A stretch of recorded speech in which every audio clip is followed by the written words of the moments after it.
They felt like they were slowing us down. We've got so much to do. We want to move faster. We don't want to move slower. And then even when I was at Pivotal and VMware, like the security teams will quite often be a source of friction for us. It's like, oh, how are we going to secure these new platforms that you're building? And how do we incorporate security from day one and things like that? And they were often quite, some of our toughest stakeholders.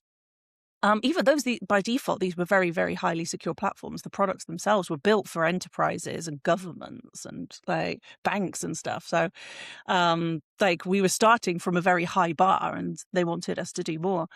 And I think at Snyk, like when I was doing user interviews, these were my users. Suddenly, these security folks, and I got this new like empathy for the security teams and just the enormous amount of breadth they have to cover in their jobs. If you think about like a normal security team and the ratio you have of developers to security or infrastructure or platform people to security, they are always a very scarce resource and they have so much risk to cover. This is it. It's like it's all about managing risk because you can never have perfect cybersecurity. It's about which risk matters the most today, and it's also about education. But I was like, that was one of the things that I really discovered while I was working at Snyk. This deep empathy for the security teams who have so much on their plates, and are really only trying to help the business, but are often perceived as a barrier and a source of friction and a nuisance. And that's a very, very tough job to do. It's also a tough job because what good looks like is silent.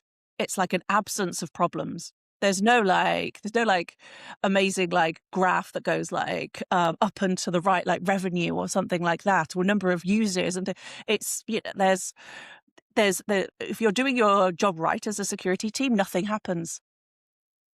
Exactly. It's a really, really fascinating and interesting job because you have to be very intrinsically motivated and you have to negotiate constantly for your viewpoint amongst a lot of people who probably often feel like you're a nuisance or trying to slow them down. And so that's definitely one of the big, big learnings for me. I think they are a bit similar with it into DevOps team because if, for example, DevOps team is working well, you don't really see the effects of it. Exactly. Everything runs smoothly. You don't have stuff failing, or you have, it's a smooth process to deliver software compared to the development teams. And I agree, the security team, they have one of the hardest positions and they very often the least appreciated teams because they also find to be the most annoying because they want to close down everything.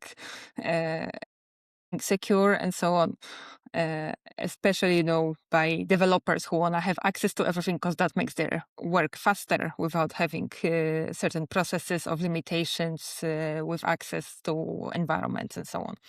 Yeah, exactly. And just imagine being sat in that seat today as like the head of security or your CISO or something with AI, and people want to put agents into everything, don't they?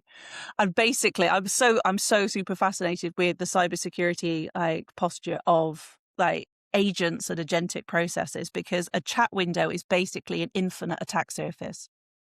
Anyone can put anything in there and you cannot protect about every eventuality.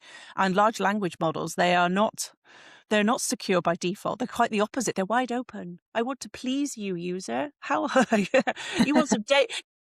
Here it is. Like, oh, we need some more access to do that. I will accomplish my task efficiently. Let's give you some more access. I think it's a huge, huge risk factor and I think it is one where, everyone's trying to catch up. It's like, there's huge opportunity for what AI agents can do for us in terms of efficiency and lightening the load on the people in your team and getting rid of some of that burden. Even in software development, it's a lot of like taking the coding itself, the writing of the code, doing that at speed faster than a human could. But in operations, it's about how the running of your business, like how can agents help us with that?